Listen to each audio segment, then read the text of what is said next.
இயேசு ஜீவிக்கிறார். சுவிசேஷ ஊழியம் வழங்கும் ஜீவ வார்த்தைகள். கிறிஸ்துவில் பிரியமானவர்களே, ஆண்டவராகிய இயேசு கிறிஸ்து நாமத்தில் உங்களை யாவரையும் அன்போடு வாழ்த்தி வரவேற்கிறோம். இயேசு ஜீவிக்கிற ஊழியத்தின் சார்பாக ஜீவ வார்த்தைகள் நிகழ்ச்சி வந்து உங்களை கர்த்தர் ஆசீர்வதிப்பாராக. ஒவ்வொரு வாரமும் இதே நேரத்திலே இந்த வார்த்தைகளை கேளுங்கள், அநேகரை கேட்க செய்யுங்கள். ஊழியத்தில் பயன்படுத்த விரும்பினாலும் எங்களுடைய பத்திரிகை வெளியீடுகள் தேவையானாலும் எங்களுடைய தொடர்பு கொள்ளுங்கள். நாம் ஒருமித்த நாமத்தை உயர்த்துவோமாக. அவர் தமது வசனத்தை அனுப்பி அவர்களை குணமாக்கி அழிவுக்கு தப்புவிக்கிறார் என்ற வார்த்தையின்படி வார்த்தையை விசுவாசத்தோடு ஏற்றுக்கொள்கிற ஒவ்வொருவருக்குள்ளும் அற்புதங்கள் நடக்கும் என்பதிலே சந்தேகமே இல்லை. இந்த நாளிலும் தேவன் நமக்கு தருகிற வார்த்தையை நான் வாசிக்கிறேன். ஜெபத்துடன் கேளுங்கள்.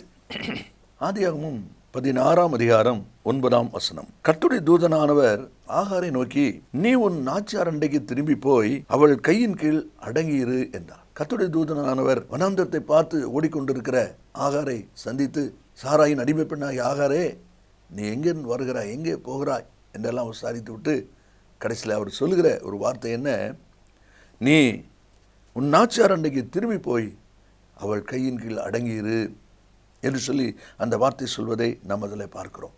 ஏற்கனவே சாராயின் அடிமை பெண்ணாகி ஆகாரே என்பதை குறித்து கடந்த வாரத்தில் தேவன் நமக்கு சொல்லியிருக்கிறார்.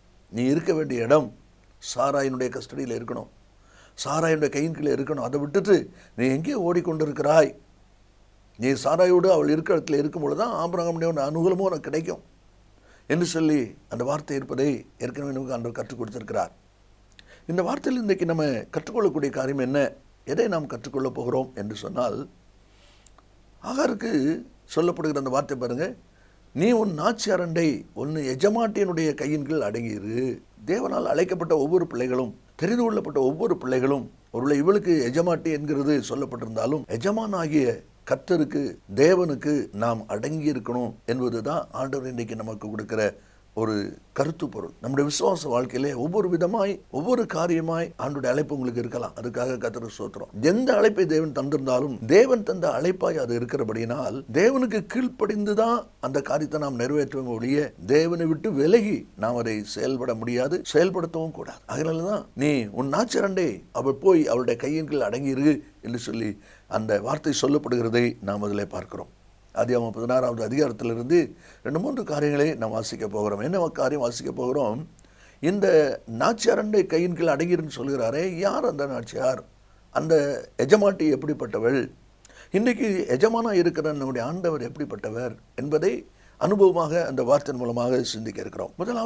முதல் வசனத்தை நாம் வாசிக்கிறோம். அதில் சொல்லப்பட்டிருக்கிறது, எகிப்து தேசத்தாளாகிய ஆகார் என்னும் பேர் கொண்ட ஒரு அடிமை பெண் அவளுக்கு இருந்தாள். ஆகார் என்னும் பேர் கொண்ட ஒரு அடிமை பெண் அவளுக்கு இருந்தாள். ஆபிரகாமுடைய கையின் கீழாக, சாராயுடைய கையின் கீழாக இந்த ஒரே ஒரு பெண் தான் இருந்தாளா என்றால் இல்லை, அநேக அடிமை பெண்கள் இருக்கிறாங்க. ஏனென்றால் அவன் பெரிய ஒரு கூட்டமே அவன் கையில் இருக்குது. லோத்தை பிடிச்சிட்டு போயிட்டாங்கன்னு சொல்லி ஆதியாகமம் 14ஆவது அதிகாரத்தில் அந்த செய்தி வெளியான போது அவனை காப்பாற்றுறதுக்கு ஒருத்தன் மட்டும் தப்பி வந்து சொல்கிறான். அப்போ என்ன நடக்குது? 14ஆம் வசனத்திலே, தன் சகோதரன் சிறையாக கொண்டு போகப்பட்டதை ஆபிரகாம் கேள்விப்பட்ட போது அவன் தன் வீட்டிலே பிறந்த கைப்படிந்தவர்களாகிய 318 ஆட்களுக்கு ஆயுதம் தரிப்பித்தான். போட்டு நல்ல கவனிங்க, அவன் தன் வீட்டிலே பிறந்த கைப்பிடிந்தவர்கள். அப்படின்னா அவன் வீட்டில் பிறந்து ஆயுதம் தரிக்கக்கூடியவர்கள் 318 பேர்னா, பெரியவங்க சின்னவங்க, அவருடைய மனைவிகள் இத்தனை பேர், தாய்மார் இத்தனை பேர். அப்போ எவ்வளோ ஒரு பெரிய கூட்டமே இருக்குது. அப்போ இவ்வளோ பெரிய கூட்டத்தில் இருக்கிற நிலைமை நம்ம அதில் பார்க்குறோம். அதே போல் அவருடைய தோட்டங்கள், அவங்களுக்கு தொழுவங்கள், இதெல்லாம் இன்னும் அதிகம் இருக்குது. அப்போ இப்படிப்பட்ட இடங்களில் தான் அடிமையை வேலைக்கு வச்சுருப்பாங்க. அப்போ இந்த சாராய் கையிலையும் அடிமையாக வேலை செய்கிறவங்க அநேகர் உண்டு. ஆனால் எல்லாரை காட்டிலும் இந்த ஒருத்தியை மட்டும் சாராய் சொல்வதை பார்க்கிறோம். அப்படியானால் என்ன ஒரு அனுபவம் சொல்லப்பட்டிருக்கிறது? அநேக எகிப்திலிருந்து வந்திருக்கிற அடிமைகள் அவங்களுக்கு இருந்தாலும் அவங்க எல்லாரை காட்டிலும் இந்த ஆகாரை குறித்து சாராய் சிறப்பாய் சொல்வதை பார்க்கிறோம். அதாவது தெரிந்து கொள்ளப்பட்டவள் என்று அர்த்தம். மற்ற அவ்வளவு பேர் இருக்கிறதுக்கு மத்தியில இந்த ஆகாரை மட்டும் சாராய் தெரிந்து கொள்கிறாள். இந்த வார்த்தையில் இருக்கிற அன்பு நேச பிள்ளைகளே, அழைக்கப்பட்ட அநேகருக்கு மத்தியில தெரிந்து கொள்ளப்பட்ட சிலர், அப்படிப்பட்டவருக்கு மத்தியில ஆகார் தனியாக பிரித்தெடுக்கப்படுகிற ஒரு அனுபவத்தை பார்க்கிறோம். அப்படியானால் உன் நாச்சியார் கண்டை போய் அடங்கிரு என்று சொன்னால், இவ்வளவு கூட்டத்துக்கு மத்தியில உன்னை சிறப்பாய் தெரிந்து கொண்டாலே, நீ என்னுடைய ஸ்தானத்தில் இருக்கும்படிக்கு உன்னை தெரிந்து கொண்டாலே, அந்த தெரிந்து கொண்டவளுக்கு அடங்கியது. பரலோக தேவனாய் கர்த்தர் எங்கேயோ இருந்த நம்மை, எப்படியோ வாழ்ந்த நம்மை தெரிந்து கொண்டிருக்கிறார் அல்லவா? இன்னைக்கு அவர் கைக்குள்ளே நாம் அடங்கியிருக்க வேண்டும் என்பதுதான் தேவனுடைய வார்த்தை. அதைத்தான் நம்ம அதில் வாசிக்கிறோம். யோவான் 15:16 நீங்கள் என்னை தெரிந்து கொள்ளவில்லை, நான் உங்களை தெரிந்து கொண்டேன். உண்மைதானே? கர்த்தர் நம்மை தெரிந்து கொள்ளவில்லை என்றால் நம்முடைய நிலைமை என்ன ஆயிருக்கும்? கர்த்தர் தெரிந்து கொள்ள போய் தான் இன்னைக்கு இப்படிப்பட்ட ஒரு மேன்மைக்குரிய ஆசீர்வாதத்திற்குரிய ஒரு பாத்திரமாய் நாம் நின்று கொண்டு இருக்கிறோம். உபாகமம் 7 6-8 வரை நீங்க வாசித்து பாருங்க. அந்த வசனத்தில் சொல்லப்பட்டிருக்க பிரதானமான காரியம், நீ உன் தேவனாய கர்த்தருக்கு பரிசுத்த ஜனம். இந்த ஜனத்து கூட்டத்திலிருந்து பூச்சக்கரத்தில் உள்ள எல்லா ஜனத்திலிருந்து உன்னை தமக்கு இந்த ஆண்டவர் தெரிந்து கொண்டிருக்கிறார். அப்ப நீ தேவனால் தெரிந்து கொள்ளப்பட்ட, உன்னை தெரிந்து கொண்ட நாச்சியார் கைங்களே நீ அடங்கியிரு. அதே தான் அந்த வார்த்தை சொல்வதை பார்க்கிறோம். இனி 2வது நீங்கள் வாசித்து பாருங்க. 2வது வசனம், சாராய் ஆபிரகாமை நோக்கி, நான் பிள்ளை பெறாதபடி கர்த்தர் என் கற்பத்தை அடைத்திருக்கிறார், என் அடிமை பெண்ணோடே சேரும் என்று சொல்கிறார். அப்படியானால் தன்னுடைய உரிமையை விட்டு கொடுக்கிறாள். எந்த ஒரு மனைவியும் செய்ய முடியாத ஒரு காரியத்தை இங்கே சாராய் செய்வதை நாம் அதில் பார்க்கிறோம். தன் உரிமையை விட்டு கொடுக்கிறாள். யோவான் 17 ஆண்டவர் இயேசு பிதாவை நோக்கி செய்கிற ஜெபம். அந்த ஜெபத்தில் குறிக்கப்பட்டிருக்கிற பிரதானமான ஒரு முக்கியமான வார்த்தை என்னவென்றால், நீர் எனக்கு தந்த மகிமையை நான் அவர்களுக்கு கொடுத்தேன். 22ஆம் வசனத்தில் இருக்கு. நீர் எனக்கு தந்த மகிமையை நான் அவர்களுக்கு கொடுத்தேன். பார்த்தீங்களா? தேவன் கொடுத்த அந்த மகிமையை குமாரன் இயேசு நமக்கு கொடுத்திருக்கிறார்.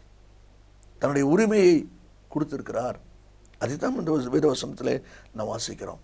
அப்படிப்பட்ட ஒரு மேன்மைக்குரிய ஸ்தானத்தை உனக்கு கொடுத்த அந்த நாச்சியார் கைங்களில் நீ அடங்கியிரு. அதைத்தான் தேவனுடைய வார்த்தையில் சொல்லப்படுவதை பார்க்கிறோம். இந்த வார்த்தையிலுக்கு இருக்கிற அன்பு நேச பிள்ளைகளே, உங்களுடைய பழைய வாழ்க்கையை யோசித்து பாருங்க. உங்களுடைய முற்காலத்தின் வாழ்க்கையை யோசித்து பாருங்க. எவ்வளோ பயங்கரமான வாழ்க்கையெல்லாம் வாழ்ந்து இருக்கீங்க. ஆனால் கர்த்தர் இன்றைக்கு இவ்வளோ ஆசீர்வாதத்தை கொண்டு வந்திருக்கிறாரே. காரணம், அந்த பாவ சாபாலெல்லாம் மன்னித்து மாற்றி இன்னைக்கு அவருடைய செல்ல பிள்ளையாக அவருடைய ஆசீர்வாதத்தை, அவருடைய ரத்தத்தை சிந்தி அந்த மீட்பை நமக்கு சம்பாதித்து கொடுத்திருக்கிறாரே. அப்படிப்பட்ட அவருக்கு கீழ்ப்படிந்து நீ இரு. அதுதான் அந்த வார்த்தையில் சொல்லப்பட்டிருக்கு பார்க்குறோம். தன் உரிமையை விட்டு கொடுத்த அந்த நாச்சியார் அவ கைக்குள்ளே போய் நீ அடங்கியிரு என்பதுதான் அல்லவா முக்கியமாக சொல்லப்பட்டிருக்கிறது. அதே தான் யோவான் 15 அநேக காரியத்தில் கர்த்தர் சொல்லிக்கொண்டே வருகிறார், வரிசையை சொல்லிக்கொண்டே வருகிறார். அதில் பிரதானமாக சொல்லும் பொழுது 4வது வசனத்தில் என்னில் நிலைத்திருங்கள், என்னில் நிலைத்திருங்கள். 7வது வசனத்தில் என் வார்த்தையில் நிலைத்திருங்கள். 9ஆம் வசனத்தில் என் அன்பிலே நிலைத்திருங்கள். பார்த்தீங்களா? அப்போ இப்படிப்பட்ட அனுபவங்களை தேவன் எதிர்பார்க்கிறார். இன்னைக்கு தேவனுடைய பிள்ளைகளாக நீங்களும் நானும் அவ்விதமாய் செயல்பட வேண்டும் என்பதை ஆண்டவர் எதிர்பார்க்கிறார். இனி 3வது நாச்சியார் கைகளே நீ அடங்கியிரு என்று சொல்லப்பட்டிருக்கிறது. அதனுடைய அனுபவம் என்ன? அதே 2ஆம் வசனத்தில் வாசிக்கிறோம், அவளால் என் வீடு கட்டப்படும் என்றாள். சாராயின் வார்த்தைக்கு ஆபிரகாம் செவி கொடுத்தான். நன்றாக கவனிங்கள். ஆகார் மூலமாக என் வீடு கட்டப்படும். எத்தனையோ மக்கள் இருக்கும்போது, ஜனங்கள் இருக்கும்போது, அடிமைகள் இருக்கும்போது, இவங்க எல்லாரையும் விட்டுட்டு இந்த ஆகார் மேலே முழு 100% நம்பிக்கை அவளுக்கு இருக்கு. அவளால் என் வீடு கட்டப்படும், அவளால் என் வீடு கட்டப்படும் என்று சொல்கிற அந்த வார்த்தை என்பது அவள் மேல் அவ்வளவு ஒரு நம்பிக்கை அவளுக்கு இருக்கிறதை நாம் அதில் பார்க்கிறோம். அதான் அதில் சொல்லப்பட்டிருக்கிறது. அப்போது நாச்சாண்டை திரும்பி போனால், இவ்வளோ ஜனங்கள் இருக்கும்போது உன் மேலே முழு நம்பிக்கை வச்சுட்டு இருந்தாலே, உன்னை முழுமையாய் நம்பினாலே, அதனால்தான் ஒன்று ஆபிரகாமுக்கு மறுமனையாட்டியாக கொடுத்தா. அந்த எஜமாட்டிக்கு, அந்த நாச்சியாருக்கு நீ கையின்கள் அடங்கிறது. என்ன அருமையான வார்த்தை, என்ன அருமையான வார்த்தை. பவுல் சொல்லும் பொழுது 1 தீமோத்தேயு 1:12 என்னை உண்மையுள்ள என்று எண்ணி இந்த ஊழியத்திற்கு ஏற்படுத்தினபடியால் என்று சொல்லி அந்த வார்த்தை இருப்பதை நாம் பார்க்கிறோம். பார்த்தீங்களா? உண்மையுள்ளவள் என்று எண்ணி. நீதிமொழி 11ஆம் அதிகாரத்தில் 11ஆம் வசனத்தில் குணசாலி சொல்லும் பொழுது அவள் புருஷனுடைய இருதயம் அவளை நம்பும். அப்போ நம்பிக்கைக்குரிய ஒரு நபராக நீ இருந்தாயே, உன்னை முழுமையாக நம்பினாலே அந்த எஜமாட்டிக்கு நீ கீழ்ப்படிந்திரு. அது தான் தேவனுடைய வார்த்தையில் வாசிக்கிறோம். போவாஸ் சொன்ன காரியத்தை எல்லாம் ரூத் வந்து நகோமிட்ட சொல்கிறா. என்னென்ன மாதிரி நடந்தது, களத்தில் இப்படியெல்லாம் செய்தோம் அப்படின்னு சொல்லி. அப்படி சொல்லும்போது நகோமி சொல்லுகிற வார்த்தையை பாருங்கள். 3வது அதிகாரம் 18வது வசனத்திலே சொல்லப்பட்டிருக்கிறது, அந்த மனுஷன் இன்றைக்கு இந்த காரியத்தை முடிக்க முன் இளைப்பாற மாட்டான். போவாஸ் கையில் இந்த காரியத்தை சொல்லியாச்சு இல்லையா, அவன் அதை பொறுப்படுத்திக்கிட்டான் இல்லையா, கண்டிப்பாக நிறைவேற்றுவான். அதை செய்யாததுக்கு முன்னால் அவன் இளைப்பாறவே மாட்டான். ஒரு மனுஷனை குறித்து இவ்வளவு நம்பிக்கை சொல்கிறாங்களே. பரலோக தேவனாய் கர்த்தரிடத்தில் நீங்கள் உங்கள் காரியங்களை, உங்கள் பிள்ளைகளுடைய காரியங்களை, உங்களுடைய குடும்பத்தின் காரியங்களை, உங்கள் ஆஃபீஸில் இருக்கிற பிரச்சனையை நீங்கள் சொல்லியிருக்கிறது உண்மையானால் அவர் எப்படி மறப்பார்? கர்த்தர் எப்படி மறப்பார்? மறக்கவே மாட்டார். ஆமென். கர்த்தர் ஒருபோதும் மறந்து போகிற தேவன் அல்ல. உங்களை நம்பி தான் கர்த்தர் இந்த காரியத்தை செய்திருக்கிறார். நீங்கள் மட்டும் நம்பிக்கை துறவு பண்ணிடக்கூடாது.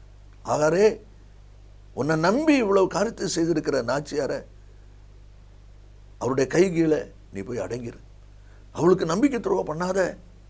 அதை தான் தூதன் சொல்வதை பார்க்கிறோம். இன்றைக்கும் நம்மை அழைத்து தெரிந்து கொண்டு நம்மை நம்பி பொறுப்பை கர்த்தர் கொடுத்திருக்கிறாரே, நாம் அதை விதமாக நிறைவேற்றி கொண்டிருக்கிறோம். ஒருபோதும் நம்பிக்கை துரோகம் நாம் செய்து விடக்கூடாது. கடைசியாக இன்னொரு காரியத்தை நம்ம வாசித்து ஜெபிக்க போகிறோம். 4வது ஒரு அனுபவம் 3வது வசனத்திலே நாம் வாசிக்கிறோம்.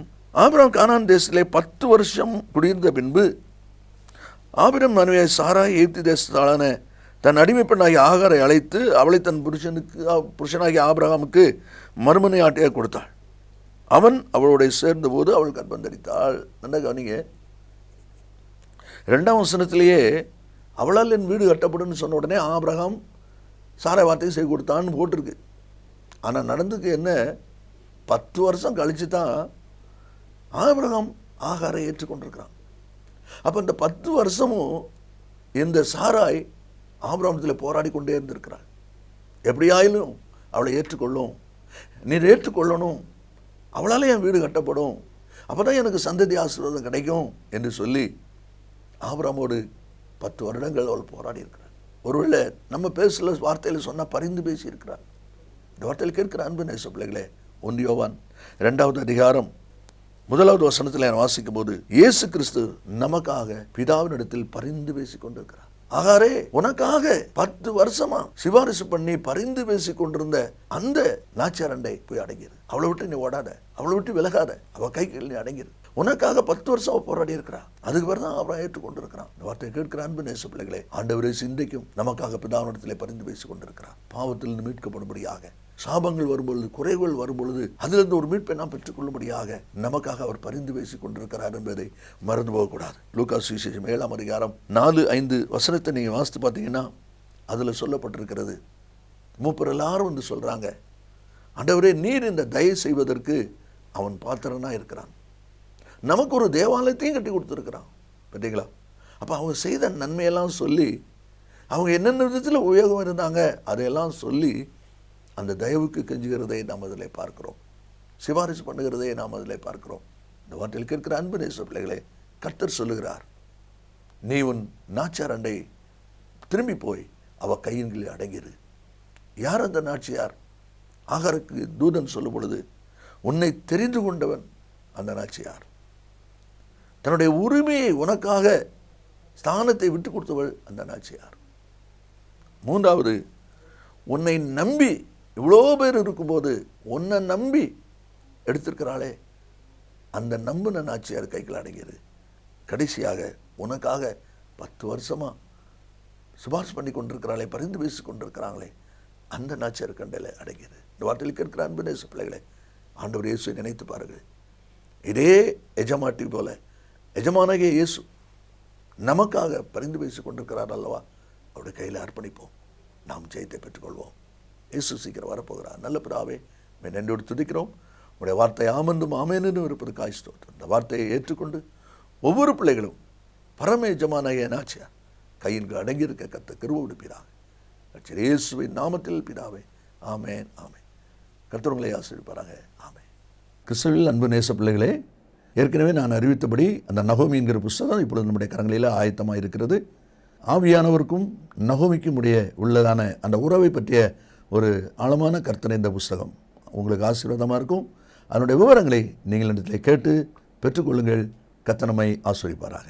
ஆமென். மேலும் விவரங்களுக்கும் உங்கள் ஜெப தேவைகளுக்கும் நீங்கள் எங்களோடு தொடர்பு கொள்ள வேண்டிய முகவரி ஜீசஸ் லிவ்ஸ் காஸ்பல் மினிஸ்ட்ரீஸ், சகோதரர் John M Jeyaraj, 123A Dohnavur road, Mavadi, Nellai மாவட்டம், தென்னிந்தியா 627107. செல்போன் 944311 13 292.